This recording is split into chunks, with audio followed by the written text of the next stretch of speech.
தமிழகத்திலே இயற்கை விவசாயம் சார்ந்த முன்னெடுப்புகள், பழங்கள் காய்கறிகளுடைய உற்பத்தி, நஞ்சில்லாத உணவு, பல்வேறு முன்னோடிகள் கூட இதற்கென்று ஒரு சிறப்பான முன்னெடுப்பை எடுத்தார்கள். நம்மாழ்வார் அவர்களுடைய இயற்கை விவசாயத்தில் அந்த முறைகளினால் ஈர்க்கப்பட்டு பல்லாயிரக்கணக்கான இளைஞர்கள் இயற்கை விவசாயத்தின் பக்கம் திரும்பினார்கள். இவ்வாறு இயற்கை விவசாயம் என்பது மதிப்பு கூட்டலோடு சேர்ந்து, அதிலும் நேற்று ஃபுட் ப்ராசஸிங் மினிஸ்ட்ரியோட தஞ்சாவூர் அந்த சென்டர் கூட அவங்களோட ரொம்ப அழகான ஸ்டால் எல்லாம் கூட போட்டிருந்தாங்க. இன்னும் இந்த பகுதியில் உற்பத்தி ஆகின்ற பொருட்களை பற்றியெல்லாம் மிக ஆர்வத்தோடு அதை பற்றியெல்லாம் இன்று உலகமே தெரிந்து கொள்ளக்கூடிய அளவிற்கு ஒரு முக்கியத்துவத்தை பிரதமர் மோடி அவர்கள் இயற்கை விவசாயிகளுக்கு, இயற்கை விவசாயத்திற்கு கொடுத்திருக்கிறார். அதற்காக தமிழகமும் அதுவும் கோவை வந்திருந்து இந்த முன்னெடுப்பினை வேகப்படுத்தி இருக்கக்கூடிய பிரதமர் மோடி அவர்களுக்கு எங்களுடைய நன்றியை தெரிவித்துக் கொள்கிறோம். விவசாயிகளுடைய வருமானத்தை இரட்டிப்பாக்க வேண்டும் என்றால் பல்வேறு விதமான முயற்சிகளை இந்த நாடு மேற்கொள்ள வேண்டியிருக்கிறது.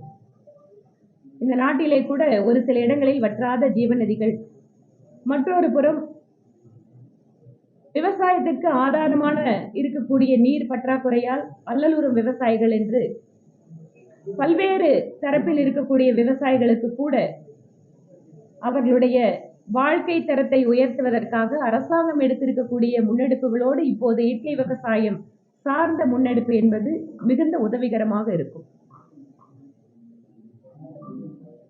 நேற்றையிலிருந்து ஆளுகின்ற திராவிட முன்னேற்ற கழகத்தினுடைய அரசும் சரி, அவர்களோடு கூட்டணியில் இருப்பவர்களும் கோவை மற்றும் மதுரை மெட்ரோ ரயில் திட்டங்களுக்கு மத்திய அரசு அனுமதியை நிராகரித்திருக்கிறது, வேண்டுமென்றே தமிழகத்தை மத்திய அரசு வஞ்சிக்கிறது, பிரதமர் மோடி அவர்கள் தமிழர்களுக்கு எதிராக இருக்கிறார் என்கின்ற ஒரு பொய் பிரச்சாரத்தை செய்து கொண்டிருக்கிறார்கள். கடந்த 14ஆம் தேதி மத்திய அரசு மாநில அரசுக்கு ஒரு அறிக்கையை அனுப்பியிருக்கிறார்கள். அதுல ரொம்ப வசதியா திராவிட முன்னேற்ற கழகம் எப்பவுமே அறகுற செய்தியை, அது பொய் செய்தியை மக்களிடம் ஒரு பரபரப்பை உருவாக்குவதற்காக செய்வதில் தேர்ந்தவர்கள் என்பதில் எந்த சந்தேகமும் கிடையாது. அரசாங்கத்தை எப்படி அறகுறையா நடத்துறாங்களோ அதே மாதிரி டெல்லியிலிருந்து வந்த அறிக்கையை கூட அரைகுறையாக எடுத்துக்கொண்டு வேண்டுமென்றே பிரதமர் மோடி அவர்களுக்கு களங்கம் கற்பிக்கின்ற விதத்திலே பொய் பிரச்சாரத்தை மேற்கொண்டிருக்கிறார்கள். ஒரு மெட்ரோ ரயில் ஒரு நகரத்திற்கு வர வேண்டும் என்றால் 2017 பாலிசியின்படி சில வரையறைகள் உண்டு. இப்போ உதாரணத்துக்கு கல்லூரியில மனு போடுறோம் அப்படின்னா +2ல பாஸ் பண்ண சர்டிபிகேட்டை வைக்கணும். இதெல்லாம் அடிப்படையில் இருக்கக்கூடிய விஷயம். இல்ல ஒரு குறிப்பிட்ட கோர்ஸுக்கு அப்ளை பண்ணணும்னா 60% இருக்கணும் அப்படிங்கிற ஒரு வரையறை இருக்கு. அப்படின்னா அந்த 60% மார்க் வாங்கினவங்க, அதுக்கு மேல இருக்கிறவங்க தான் அப்ளை பண்ண முடியும். நான் 55% தான் வாங்கியிருக்கேன், ஆனா அந்த காலேஜ்ல எனக்கு சீட் கொடுக்கணும்னு நான் அப்ளிகேஷன் போடுவேன். அந்த அப்ளிகேஷன் ரிஜெக்ட் ஆயிடுச்சுன்னு சொன்னா, ஐயோ அந்த பிரின்சிபால் பாருங்க எனக்கு எதிராக இருக்காரு, என் குழந்தை படிக்க கூடாதா, நான் படிச்சா தப்பா, அப்படிங்கிற மாதிரி ஒரு பொய் பிரச்சாரம் தான் இப்ப மெட்ரோ விஷயத்துல நடக்குது. 2017 மெட்ரோ பாலிசி மிக தெளிவாக எத்தனை பாப்புலேஷன் இருக்கணும் அப்படிங்கிறத குறிப்பிட்டிருக்காங்க. அந்த டிபிஆர் ரெடி பண்ணும் போதே அப்ளிகேஷனை மைண்டோட அப்ளிகேஷன் இல்லாம நான் அப்ளிகேஷன் ஆஃப் மைண்ட்ல டிபிஆரை கொடுத்துருக்காங்க தமிழ்நாடு கவர்மெண்ட். 20 லட்சம் உங்களோட பாப்புலேஷன் அப்படின்னு சொன்னா 2011ஓட சென்சஸ் படி நாங்க எடுத்து போட்டிருக்கோம்னா நீங்க அதுக்கான ஏரியா எத்தனை இருக்கணும், அந்த ஏரியாவில் இந்த மெட்ரோ ரயில் பயன்பாட்டு எவ்வளவு இருக்கணும் அப்படிங்கிற தெளிவான விளக்கத்தை கொடுத்திருக்க வேண்டும். எதுவுமே இல்லாம நீங்க நாங்க பாப்புலேஷன் 2011ல குறிப்பிட்டுருவோம், அதுக்கு பின்னால லோக்கல் பிளானிங் ஏரியாவில் இத்தனை லட்சம் பேர் இருக்காங்கன்னா, இல்ல கோயம்புத்தூரை சுத்தி இருக்கிற ஏரியாவெல்லாம் சேர்த்து நாங்க 1531 ஸ்கொயர் கிலோமீட்டர்ல இதுல பலன் பெறணும், அதனால இந்த ஏரியா இருக்கு, அதனால நாங்க அந்த பாப்புலேஷன் எங்க கணக்குல எடுத்துக்கோங்க அப்படின்னு சொன்னா கூட மெட்ரோ ரயில் வரக்கூடிய ஏரியா அப்படிங்கிறது 257 ஸ்கொயர் கிலோமீட்டர்.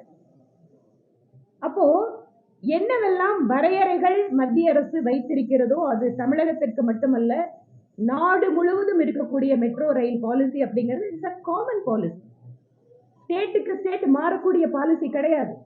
அப்படி இருக்கின்ற பொழுது அந்த பாலிசியை கூட ஒழுங்காக படிக்காமல் புரிந்து கொள்ளாமல் நாங்க அப்ளை பண்ணிட்டோம், ஆனா என்ன வேணா நடக்கட்டும், அதை வச்சு எப்படியாவது மோடியை திட்ட முடியுமா அப்படிங்கிற அந்த நோக்கத்திற்காகவே வேண்டுமென்று திட்டமிட்டு இந்த டிபிஆரை, ஒரு ஃபால்ட்டான டிபிஆரை வேண்டுமென்றே அவர்கள் இதை கொடுத்திருக்கிறார்கள். அதே போல ரைடர்ஷிப் ப்ரொஜெக்ஷன், இதுவரைக்கும் இருக்கக்கூடிய சென்னை, நம்மளோட தமிழ்நாட்டில் இருக்கக்கூடிய மெட்ரோவினுடைய பயன்பாடே 4 லட்சம் பேசஞ்சர் பிப்ரவரி 25 கணக்கின்படி. ஆனால் கொடுத்திருக்கிற ப்ரொஜெக்ஷன் கோயம்புத்தூருக்கு 6 லட்சம் பேசஞ்சர். அதாவது ஏதோ ஒண்ணு கொடுத்தா போகுது, கேள்வி கேட்டா ஐயோ மோடி நம்மளுக்கு எந்த இருக்காரு பதில் சொல்லலாம். அதே போல ரோட் டு நேரோ, என்ஜினியரிங் இம்பாசிபிள். 22 மீட்டர் வித் இருக்கக்கூடிய இடங்கள் அடிப்படையா தேவைப்படுது அப்படின்னு சொன்னா 7 to 12 மீட்டர் வைடுல இருக்கக்கூடிய இடங்கள் அப்படின்னு அதுல தெளிவாக 2வது பக்கத்துல, கடைசி பக்கத்தை மட்டும் எடுத்து போட்டுட்டு 2 நாளா ஐயோன்னு அலறி எப்படியாவது பிஜேபி கவர்மெண்ட்டுக்கு கெட்ட பேரை கொடுக்கணும், அது மட்டும் தான் நோக்கம். 2வது பக்கத்துல தெளிவாக மெட்ரோ அலைன்மெண்ட், அதுல உக்கடம் டு கோயம்புத்தூர் ஜங்ஷன்ல Nawab Hakeem road 10 to 12 metre road width தான் இருக்கு. பிக் பஜார் ரோட் ஏற்கனவே நெரிசலான பகுதி, பெரிய கடை வீதி 18 to 22. அதே போல கோயம்புத்தூர் ஜங்ஷன்ல இருந்து நீங்க Ramakrishna mills, old post office road 7 to 10 தான். நஞ்சப்பா ரோட், முக்கியமான கடைகள் எல்லாம் இருக்கிறது நஞ்சப்பா ரோட் 18 to 20, 22 மீட்டர். இந்த மாதிரி ஒரு ஃபால்ட்டான என்ஜினியரிங் இம்பாசிபிள் அந்த இடத்துல ஒரு மெட்ரோ போடணும் அப்படின்னு சொன்னா, நம்ம பெரிய கடை வீதியில இருக்கிறவங்க, நஞ்சப்பா வீதியில கடை வச்சிருக்கிறவங்க எல்லாம் அவங்க கடை இடிச்சுட்டு போற மாதிரி ஒரு பிளானை தமிழ்நாடு கவர்மெண்ட் கொடுத்திருக்காங்க. அப்போ எத்தனை பேரு அவங்களோட வாழ்வாதாரத்தை இழக்க போறாங்க. கோயம்புத்தூர்ல முக்கியமாக இருக்கக்கூடிய பகுதிகள் இருக்கக்கூடிய கடைகள் எல்லாம் இடிச்சு தள்ளுற மாதிரி ஒரு ரிப்போர்ட்டை சென்ட்ரல் கவர்மெண்ட்டுக்கு ஸ்டேட் கவர்மெண்ட் அனுப்புறாங்க. இந்த மாதிரி ஒவ்வொரு முக்கியமான விஷயத்திலையும் ஒழுங்கா ஹோம்வொர்க் பண்ணாம கொடுத்திருக்கக்கூடிய நம்மளோட ரிப்போர்ட்டை நாம எப்படி அந்த பாலிசிக்குள்ள கொண்டு போய் ஃபிட் பண்ணி அவங்க கன்வின்ஸ் பண்ணி அந்த திட்டத்தை வாங்கிட்டு வரணும் அப்படின்னு நினைக்காம திட்டமிட்டு எலெக்ஷன் நேரத்துல எகைன் மோடி அவர்களுக்கு எதிராக கருப்பு கொடி காட்டுறதுக்கு ஒரு வாய்ப்பை நாம உருவாக்க முடியுமா அப்படிங்கிறதுக்காகவே உருவாக்கப்பட்ட மக்களை ஏமாற்றுவதற்காக. எந்த மக்களை 10க்கு 10 ஜெயிக்க வச்சீங்கல்ல, கோயம்புத்தூர்காரங்களை சும்மா விட்டுருவோமா, உங்களுக்கு நாங்க மெட்ரோ கொடுத்துருவோமா அப்படிங்கிற பழிவாங்கிற எண்ணத்தோட வேண்டுமென்றே கோயம்புத்தூர் மக்களை வஞ்சிப்பதற்காக இந்த செயல்படுத்த முடியாத ஒரு டிபிஆரை தமிழ்நாடு கவர்மெண்ட் சென்ட்ரல் கவர்மெண்ட்டுக்கு அனுப்பிச்சிருக்கு.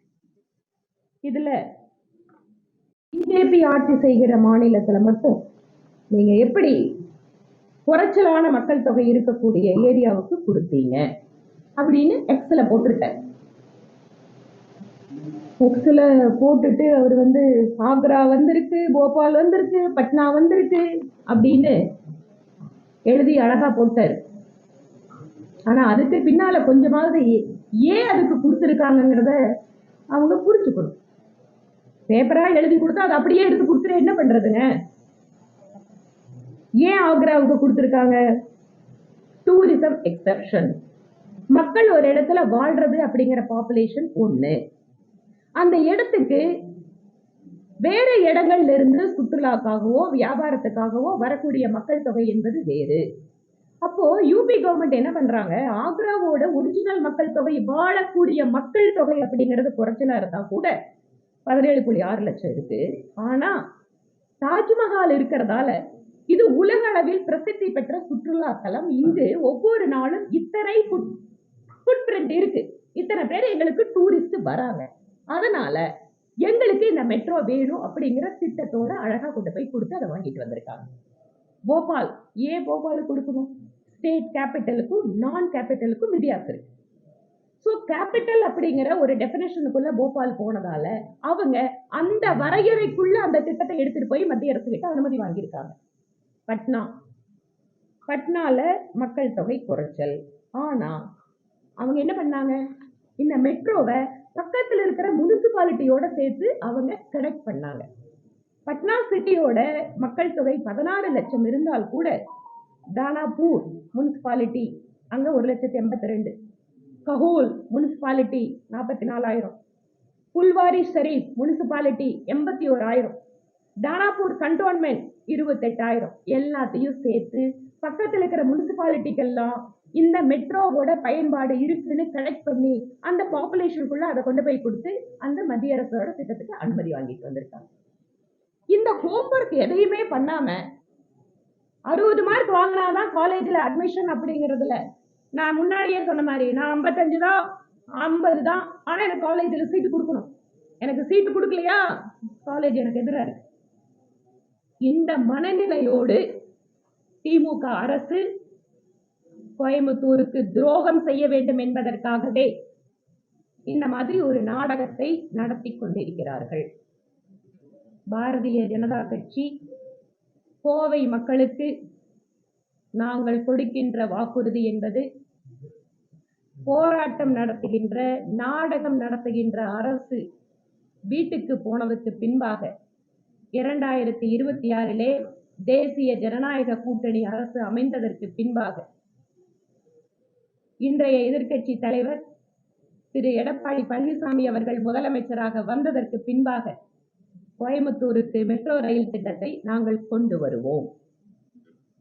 10க்கு 10 கொடுத்த கோவை மக்களுக்கு நாங்கள் மிக சரியான திட்டமிட்டு என்னென்னவெல்லாம் மெட்ரோ ரயில் பாலிசிக்கு ரிக்குவயர்மெண்ட் இருக்கோ, எப்படி அந்த திட்டத்திற்குள்ளாக கோயம்புத்தூருக்கு அந்த திட்ட வரையறைகளுக்கு உட்பட்டு அந்த திட்டத்தை மாற்றி அமைத்து அதை பெற்று வர வேண்டுமோ அதை நிச்சயமாக நாங்கள் செய்வோம் என கோவை மக்களுக்கு நாங்கள் உறுதியளிக்கிறோம். தமிழ்நாட்டுக்கு மோடி அவர்கள் என்ன செஞ்சாரு, அவங்க சொன்ன ஒரு திட்டத்தை சொல்லுங்க அப்படின்னு இன்று காலையில திமுகவோட ஆர்ப்பாட்டத்தில் அங்க இருக்கக்கூடிய தலைவர்கள் பேசுறதெல்லாம் சொன்னாங்க. கோயம்புத்தூர் இன்னைக்கு ஸ்மார்ட் சிட்டி, 1000 கோடி ஸ்மார்ட் சிட்டி திட்டங்கள். நாட்டிலேயே அதிகமாக ஸ்மார்ட் சிட்டி திட்டங்களை வாங்கிய மாநிலம் தமிழ்நாடு. 12 ஸ்மார்ட் சிட்டி தமிழ்நாட்டுக்கு மட்டும் மோடி அவர்களால் கொடுக்கப்பட்டது.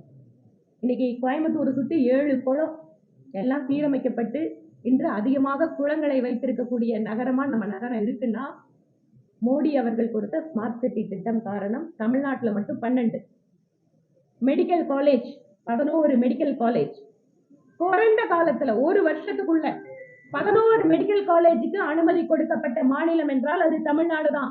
இந்தியாவிலேயே வேற எந்த மாநிலத்துக்கும் 11 மெடிக்கல் காலேஜ் ஒரே நேரத்துல கொடுக்கல. கோயம்புத்தூர்ல டிஃபென்ஸ் காரிடார் கோயம்புத்தூர் இணைக்கப்பட்டது மட்டும் இல்ல, இந்தியாவிலேயே நம்ம பக்கத்துல இருக்கிற கொடிசியாவுக்கு 20 கோடி ரூபாய், ஏன்னா நான் அதுக்கு நேரடி சாட்சி. இந்தியாவிலேயே டிஃபென்ஸ் இன்னோவேஷன் ஹப் என்பது கோயம்புத்தூரில் தான் உள்ளது. மோடி அவர்கள் தான் கொடுத்தார். பாம்பன் பிரிட்ஜ் ஓபன் பண்ண வரும்போது பிரதமர் மோடி அவர்கள் 8300 கோடி ரூபாய் அளவிற்கு அன்றைக்கு திட்டங்களை அறிவித்தார். எதுக்காக? நம்மளோட road, train connectivity.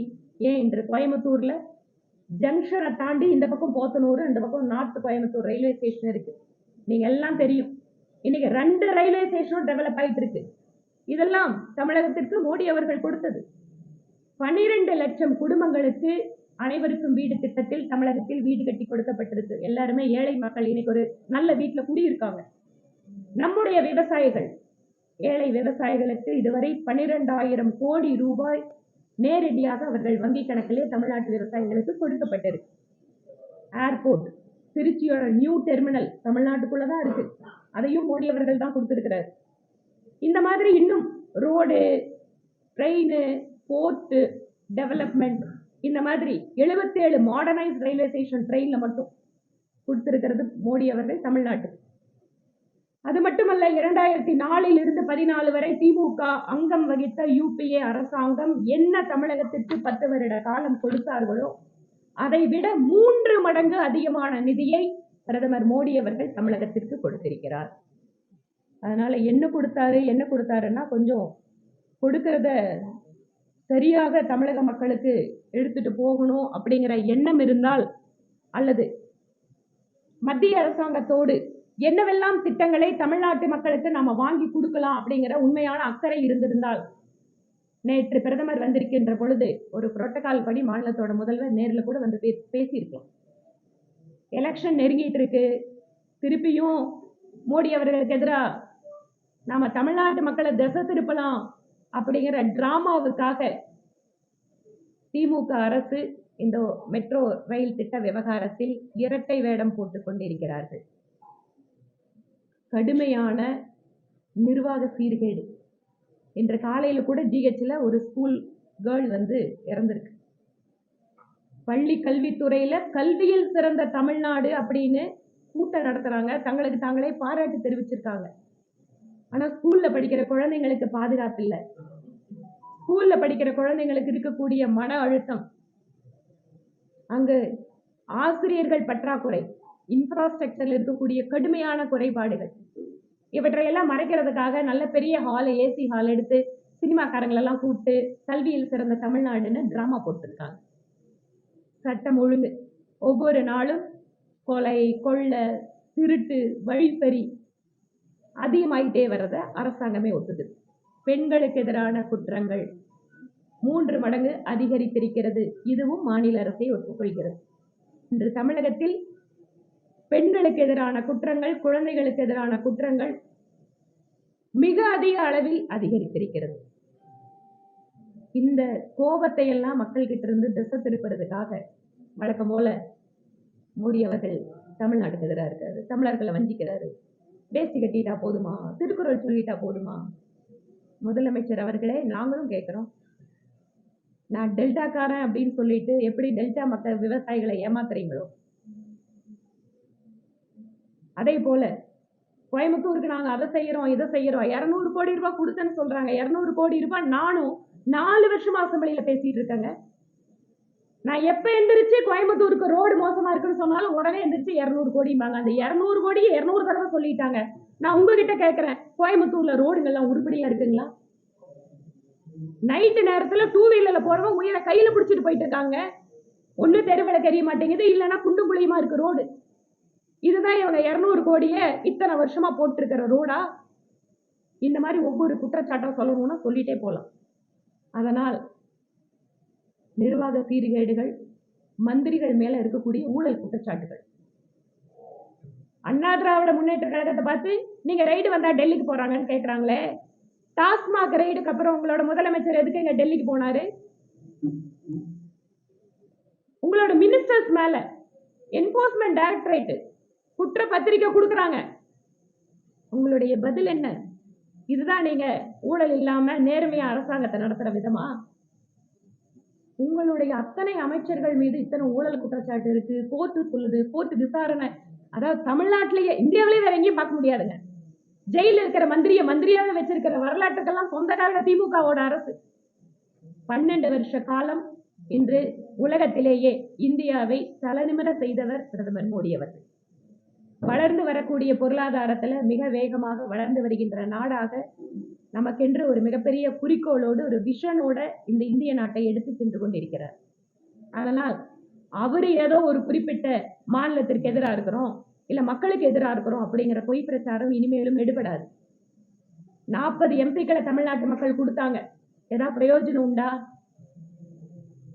Dravida Munnetra கழகத்தோட கூட்டணி 40 எம்பிக்களை வச்சிருக்கிறீங்களே, ஏன் உங்களால திட்டத்தை கொண்டு வர முடியல? அப்போ உங்களுக்கு 40 எம்பி கொடுத்தது வேஸ்ட் தானே மக்கள் புரிஞ்சுக்க ஆரம்பிச்சிருக்காங்கல்ல. அதனால் எலெக்ஷன் நெருங்குற நேரத்துல 14ஆம் தேதி வந்த சர்க்குலரை வேண்டுமென்றே பிரதமர் வருகின்ற பொழுது வெளியிட்டு, பிரதமர் மோடி அவர்கள் ஏதோ தமிழ்நாட்டு மக்களுக்கு எதிராக இருக்கிறது போல இவர்கள் நடத்தி கொண்டு இருக்கக்கூடிய நாடகத்தை இனிமேலும் தமிழகத்து மக்கள் நம்ப மாட்டார்கள். திரும்பவும் சொல்கிறோம், கோவைக்கு மெட்ரோ உறுதியாக நாங்கள் கொண்டு வருவோம். 26 தேசிய ஜனநாயக கூட்டணி அரசு அமைந்ததற்கு பின்பாக கோவையினுடைய மெட்ரோ கனவு என்பது நிறைவேற்றப்படும். அதை ஃபாலோ பண்ணணும். அவங்க அங்க கிட்ட என்ன குறை இருக்கு? ஒரு ஃபைலை கொண்டு போய் கொடுக்குறீங்க அப்படின்னு சொன்னா normally any state government official நம்ம பார்ப்போம் அவங்களோட செக்ரட்டரியோட அண்டர் செக்ரட்டரியோட என்ன டாக்குமெண்ட் அதில் டெஃபிஷியன்சி இருக்கு இல்லை வேற என்ன உங்களுக்கு வேணும் தாராளமாக கேட்கலாம். ஏன் கடந்த பட்ஜெட் கூட்டத்தொடரின் போது நான் சொல்றேன், கடந்த பட்ஜெட் கூட்டத்தொடரின் போது கூட ஒரு ஃபைல் அனுப்பிச்சோன்னா என் வேலை முடிஞ்சதுன்னு யாரும் கை கழுவ முடியாதுங்க. இல்ல உள்ள நடந்த இந்த சர்க்குலர் என்னன்னு என்ன தெரியும்? கொடுத்திருக்கிற சர்க்குலரைவே லாஸ்ட் பேஜ் எடுத்து வெளியில கொடுக்குறாங்கன்னா அப்ப உள்ள நடந்த என்ன கம்யூனிகேஷன் இருக்குன்னு எனக்கு எப்படிங்க தெரியும்? இன்ஃபேக்ட் நம்மளோட நிதித்துறை அமைச்சர் திரு தங்கம் தென்னரசு அவர்கள் சட்டப்பேரவையில இதை குறிப்பிடுகின்ற பொழுது எனக்கு நான் பேசின ரெக்கார்டு இருக்கு. நான் கேட்கிறேன், உங்களுக்கு மத்திய அரசாங்கத்திலே இதில் இந்த விஷயத்தில் ஏதேனும் உதவி வேண்டும் என்றால் செய்வதற்கு நான் தயாராக இருக்கிறேன். எந்த இடத்துல உங்களுக்கு ஸ்டக்கா இருக்குன்னு சொல்லுங்க, நான் ஹெல்ப் பண்றோம் அப்படின்னே நாங்க பேசணும். ஏன் அப்போ உங்களுக்குள்ள இருந்த நடந்த இன்டர் கம்யூனிகேஷன் அப்படிங்கறது எங்களுக்கு அவுட் சைடர் தெரியாது. நீங்க வேணா அதை அபிஷியலா வெளியில எடுத்து சொல்ல சொல்லி கேட்கிறோம். இப்ப நான் கேட்கிறேன், சொல்லுங்க இடையில என்ன குறை வந்தது என்ன கேட்டிருப்பாங்க. இதெல்லாம் வந்து தமிழ்நாடு கவர்மெண்ட்டுக்கு தான் தெரியும். சில சிட்டியோட ப்ராஜெக்ட் வந்து 5 months எல்லாம் முடிச்சிட்டாங்க. ஆனா இது 15 months எடுத்துட்டாங்கன்னா அது என்ன அப்படின்னு அதுதான் சொல்றேன். இதுக்கு நடுவில் என்ன கம்யூனிகேஷன் அங்கிருந்து வந்துச்சு, இவங்க என்ன கொடுத்துருக்காங்க டீடைல் எங்க கிட்ட இல்ல. அதை கவர்மெண்ட் தான் சொல்லணும். எத்தனை பொரிய அவங்க கேட்டு அனுப்பிச்சாங்க, எந்தெந்த தேதியில செக்ரட்டரி கம்யூனிகேட் பண்ணியிருக்காரு அப்படிங்கறதெல்லாம் அவங்களோட இன்டர்னல் ஃபைல் சர்க்குலர் நோட்டிங் அதெல்லாம் தெரிஞ்சாதான் நான் பதில சொல்ல முடியும்.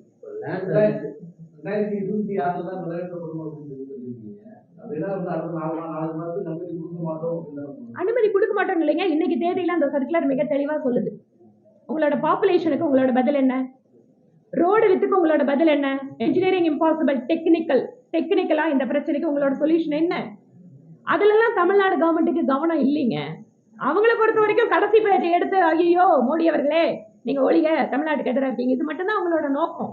4 மாசத்துல அவங்க வந்து வாங்கணும்னு சொன்னா இந்நேரம் வந்து இந்த மாதிரி இருக்கிற சிக்கல் ரொம்ப தெளிவா சொல்றாங்க. பாப்புலேஷன் இவ்வளவு இருக்கணும்னு. நீங்க 2011 இவ்வளவுதான் சொல்லிட்டு இந்த ஏரியாவை குறிப்பிடும் போது அவங்க கேட்கறது ரொம்ப சிம்பிள் கொஸ்டின், உங்க மெட்ரோ போறது இந்த ஏரியா, நீங்க எப்படி இங்கிருந்து இன்னொரு 100 கிலோமீட்டர் தள்ளி இருக்கிற பாப்புலேஷன் சேர்த்துக்குவீங்க? It is a question for all. எந்த சிட்டிக்கு மெட்ரோ கேட்டாலும் இதுதான் காமன் கொஸ்டின். அதனால இதை சாட்டிஸ்ஃபை பண்ணணும். இல்ல கோயம்புத்தூருக்கு என்ன பெருமை இருக்கு, இங்க வந்து ஒரு முக்கியமான வேகமாக வளர்ந்து வரக்கூடிய நகரம், தென்னிந்தியாவிலேயே நம்பர் 1 இடத்துல 2 tier சிட்டில நாம இருக்கோம். இங்க எவ்வளவு வியாபாரம் நடந்துட்டு இருக்கு சொல்றாங்க. எங்க இருக்கிற பணத்தை எடுத்து வடக்கு இருக்கிற ஸ்டேட்டுக்கு கொடுக்குறாங்க. தமிழ்நாட்டோட மக்கள் உறிஞ்சுறாங்க, பணத்தை வந்து உறிஞ்சி எடுத்து கொடுக்குறாங்க. நான் கேட்கிறேங்க, கோயம்புத்தூர், திருப்பூர், ஈரோடு, கொங்கு மண்டலம் தமிழ்நாட்டுக்கு கவர்மெண்ட் கொடுக்கிற ரெவென்யூ என்ன? இன்னைக்கு இங்க வந்து 200 கோடி ரூபாயை 4 வருஷமா ரோடு போடுற கொடுக்குறீங்களே, நாங்க கொடுக்கிற கோயம்புத்தூர்காரங்க கொடுக்கிற வரி பணத்தை ஒழுங்கா நீங்க திருப்பி கொடுக்குறீங்களா? எங்களுக்கு தமிழ்நாடு கவர்மெண்ட் எங்களோட கோயம்புத்தூர் வரி பணத்துக்கு எங்களுக்கு ஒழுங்கா ரோடு போட்டு கொடுக்குறாங்களா? ரோடு கூட கிடையாதுங்க. கோயம்புத்தூர்காரங்களுக்கு அதிகமா வரி செலுத்துற மாவட்டம் இது. இப்படிதான் பேசுவீங்களா? அப்படி கூட கேட்க வேணாம், சாதாரணமா கேளுங்க, பரவாயில்ல. அதே போல இங்க கன்சிடர் பண்ணாம நீங்க இதை மட்டும் ரெண்டாவது வந்து இங்களோட பாப்புலேஷன் ஓட்டர்ஸே 14 லட்சம் பேர் இருக்காங்க. அது பண்ண வேண்டியது அவங்க. அது ஒருவேளை தவறு தப்பு இருந்தாலும் அதை இன்ட்ரெஸ்ட் பண்ணி சிஸ்டம் அந்த ஸ்கீமை கொண்டுட்டு வரணும்ல, அதை செய்யாம நீங்க திருப்பி மட்டும் காலையில ஆமா இன்னைக்கு காலையில எல்லாம் முக்கியமான ஆளுங்களை பேசினாங்கல்ல, அவங்க கிட்ட போய் கேளுங்க, இதையெல்லாம் ரெக்டிஃபை பண்ணி கொடுக்க சொல்லுங்க. நாங்க உடனே பெர்மிஷன் கொடுக்க சொல்றோம். ஒழுங்கா ஃபார்மை ஃபில்அப் பண்ண சொல்லுங்க.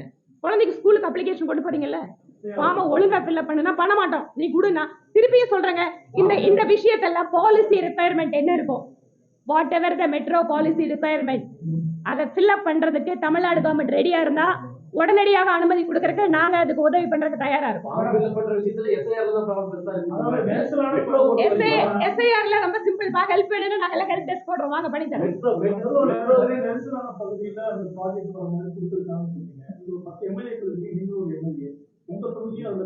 என் தொகுதி தான் அதிகமா இருக்கு. என் தொகுதி தான் இல்லைங்க, எங்கிட்ட இது வரைக்கும் எதுவும் கேட்கல. அது மட்டும் இல்ல, மெட்ரோ ரயில் சம்பந்தமா நான் ஏதாவது ஒரு கேட்கணும் அப்படின்னா Tamil Nadu government Coimbatore metro rail ப்ராஜெக்டுக்காக ஒரு ஆபீஸ் கூட இது வரைக்கும் இங்க செட்டப் பண்ணல. இவங்களோட ஜென்யூன் பாருங்க, ஜென்யூனஸ் பாருங்க. உண்மையாவே இவங்க ஜென்யூனா கோயம்புத்தூருக்கு மெட்ரோ கொடுக்கணும்னு நினைக்கிறாங்களா? இது வரைக்கும் மெட்ரோ ரயிலுக்கு ஒரு ஆபீஸ் கூட கொடுக்காம இருக்காங்க. இது வரைக்கும் நாங்க இங்க 10 எம்எல்ஏ எத்தனை பேர் கேட்டது தெரியல. பட் குரு இங்க பாருங்க, நான் என்ன சொல்றேன், நீங்க டிபிஆர் நீங்க தயார் பண்றீங்கல்ல, டிபிஆர் மக்கள் கிட்ட கருத்து கேக்குறீங்கல்ல, ஏன் எங்களால மக்கள் பிரதிநிதி எங்கள்கிட்ட கூப்பிட்டு கேட்டிருக்கலாமே? அப்படி இல்லைங்க, தாராளமா ஏதாவது ஒரு இடத்துல நான் திருப்பியும் சொல்றேங்க, நீங்க கேட்டோம்னா நான் சொன்னாலும் உதவி பண்றேன்னு. அட திருப்பியும் சொல்றேங்க, மெட்ரோ ரயில் ப்ராஜெக்ட் எழுதுறது நானா அதிகாரியா? நான் பண்ணிட்டு இருக்கேன். கோயம்புத்தூர் மெட்ரோவுக்கு என்னோட முதல் பேச்சு சட்டப்பேரவையில, கோயம்புத்தூர் மெட்ரோ முதல் பேச்சு. தமிழ்நாடு கவர்மெண்ட் எங்கிட்ட வேணா அதிகாரத்தை கொடுக்க சொல்லுங்க. இன்னும் 4 மாசம் தானே அதிகாரத்தை கொடுக்க சொல்லுங்க. அதிகாரம் என்ன?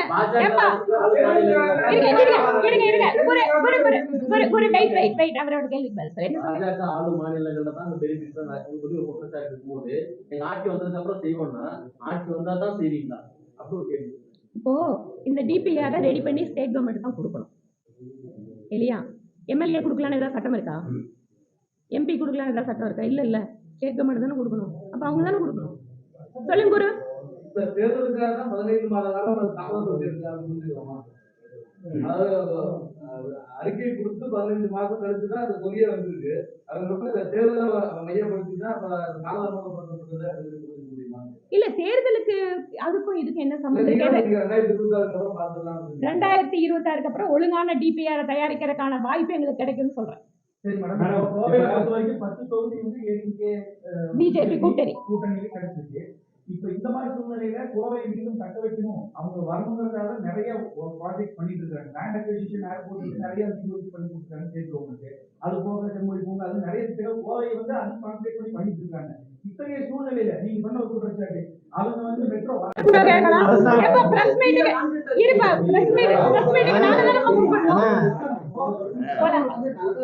தம்பி சன் நியூஸ்க்கு இன்னைக்கு ஒண்ணு கிடைக்கலையா?